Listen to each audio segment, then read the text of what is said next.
nuestra primera entrevista, como sabe, y hablando justamente de los casos de COVID-19 que se sigue pues incrementando esta nueva ola en nuestro país. Nada más como dato, le comento que entre enero y septiembre de este año, las ventas de los fármacos para el sistema respiratorio, así como los antigripales, los descongestivos, las vitaminas y algunos antibióticos tuvieron un incremento del 57.8% anual y 1.9% por encima del periodo de 2019 antes de la pandemia. Estos fueron datos del INEGI. Así que vamos a platicar con el sector de las farmacias privadas, con Antonio Pascual Feria, que es el presidente de la ANAFARMEX, pues para que nos platique cómo se está cerrando este 2022 para el sector de las farmacias privadas y bueno, si están padeciendo justamente un desabasto de medicamentos o si se teme que pueda haber un desabasto ahora con esta nueva ola que estamos registrando en el país. Antonio, muy buenas tardes. Gracias por estar con nosotros en Negocios en Imagen. Bienvenido. Sí, buenas tardes, Sofía. Como siempre, a la orden, ¿eh? Pues como bien señalas, este escenario en el que atravesamos, pues para tu importante audiencia, bueno, sería conveniente ubicar un contexto. Mira, la temporada estacional empieza desde octubre y termina, y va hasta marzo. A veces se prolonga un poco más, ¿eh? Y esto tiene que ver con el incremento de los padecimientos de las vías respiratorias. No solamente es COVID, no solamente es influenza, son infecciones respiratorias agudas, o sea, toda una gama, Sofía. De manera que, pues, esto lo padecemos cada año en la temporada estacional. Por lo tanto, hay una demanda de fármacos que tienen que ver con padecimientos de las vías respiratorias, hasta los asmáticos, ¿sí? O el EPOC, bien, en fin, padecimientos crónicos degenerativos. De manera que hay una demanda de estos fármacos para estos padecimientos. Ahora te comento, Sofía, mira, este fenómeno es global, no solamente es exclusivo de nuestro país, ¿eh? Pues porque los insumos con los que se fabrican los medicamentos pues vienen de importación en la mayoría de los casos. Claro. Ningún país en el mundo es autosuficiente para los insumos de los medicamentos, dependemos de ello. De manera que cuando en este fenómeno de la pandemia que hemos atravesado, pues no solamente el sector farmacéutico ha sido el que ha tenido que batallar con los... Sí, por supuesto. La electrónica, en fin, muchos sectores, la automotriz, etcétera, ¿no?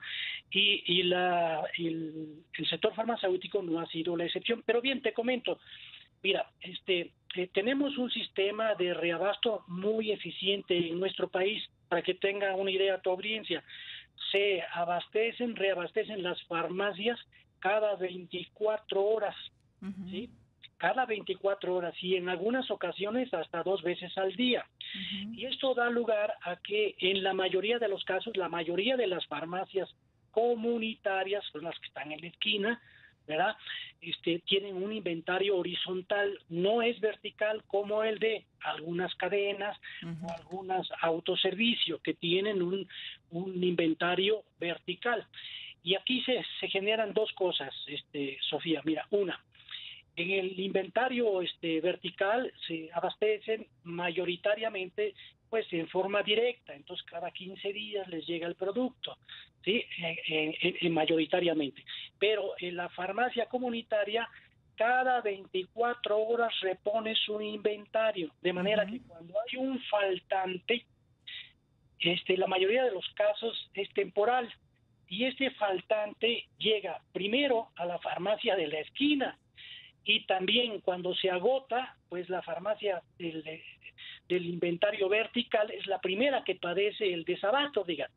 Claro. Hay por ahí algunos informes de alguna cadena muy respetable que luego le informa a sus clientes sobre un desabasto de los productos, pero a sus clientes. Y no es el parámetro del mercado. Sí. ¿Verdad? Entonces, es muy importante que cuando no encuentren un medicamento en una farmacia de su preferencia, pues vayan a la esquina, a la otra esquina, probablemente ahí lo encuentren.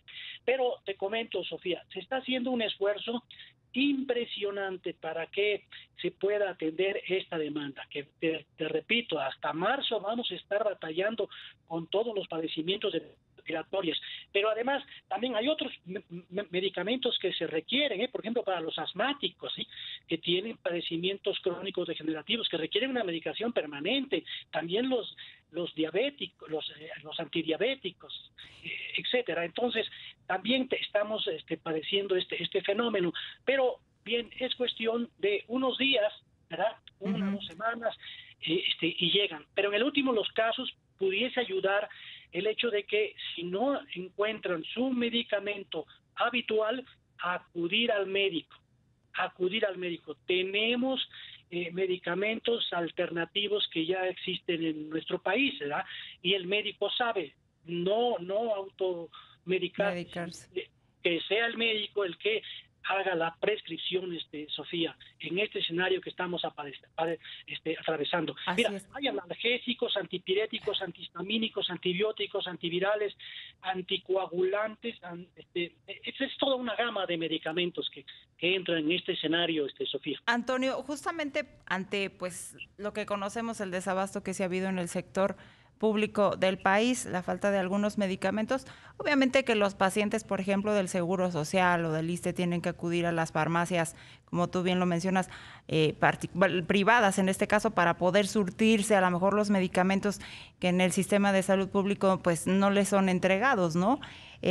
¿Cómo está, digamos, el incremento en los precios en cuanto a la inflación? Porque también por ahí pues pega el bolsillo, ¿no? De alguna manera.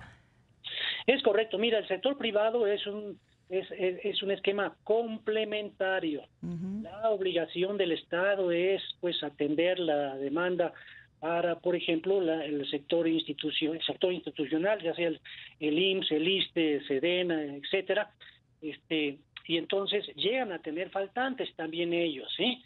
Y acuden al mercado privado y entramos en una forma de complemento. Sí, de complemento, y atendemos esa demanda también, ¿no? Ahora, en cuanto a lo que tú me mencionabas sobre los precios, mira, esto es muy importante también que se conozca. Son 2 factores fundamentales los que inciden para el manejo de los precios, y uno es la paridad de nuestra moneda y el otro es la inflación. No son los únicos, ¿no? Pero son los fundamentales. Si en nuestro país hay la paridad de nuestra moneda no nos favorece, va a repercutir en la fijación de los precios, en la actualización de los mismos y también la inflación. Afortunadamente tenemos estas dos variantes que se han sobrellevado, es decir, no se ha disparado la devaluación, la paridad de nuestra moneda, y tampoco se ha disparado la inflación. Es más, tenemos una inflación menor que en otros países. Por lo tanto, no hay razón para un incremento generalizado de precios. Lo que sí, y hay que reconocerlo, Sofía, hay algunas actualizaciones, pero estas son moderadas. En promedio, te puedo decir que es un 4% en promedio, aunque hay algunos medicamentos que han tenido un incremento mayor. Pero esta es la razón, pues, de la que pues no hay que alarmarse porque que vaya a haber una escalada de aumento de precios en los fármacos. No es así, Sofía. Antonio, en un minuto podrías comentarnos cómo está siendo atendido, obviamente, las personas ahora con esta nueva ola de COVID, las farmacias adyacentes, los consultos adyacentes a las farmacias, consideran que pues están atendiendo normalmente, no como al principio que daba cierto temor ir o los mismos doctores de las farmacias a atender a los pacientes. ¿Cómo están procesando toda esta nueva ola? Qué buena pregunta me haces, Sofía, porque mira, los CAF consultorios adyacentes han probado que es un refuerzo, es un sistema complementario al sistema de salud, y acuden pues a la farmacia. La Anafarmex ha publicado un protocolo para que se observen las prácticas del manejo regulatorio correspondiente y no se caiga en un conflicto de interés. Y me permites, te voy a mandar este protocolo para los consultorios adyacentes a farmacias con el ánimo de pues de mejorar la calidad y que también sea que sea atendido el paciente, el usuario que llegue a solicitar este servicio, ¿no? Te menciono rápidamente. Mira, uno es que debe haber un expediente clínico, tiene que haber también una información veraz al paciente de los medicamentos que prescribe el médico, porque en una encuesta reciente se reflejó que había una sobreprescripción. Entonces, al paciente se le informa el efecto terapéutico de los medicamentos que le prescribe el médico. Y también otro punto también importante de este protocolo es que no está condicionado el usuario, el paciente, a surtir la receta en la farmacia aledaña, sino que la puede surtir en la farmacia. En la farmacia de su preferencia, digamos, ¿no? Perfecto. Esto es básicamente, pero son otras cosas también que tiene el protocolo. Te lo voy a enviar. Perfecto.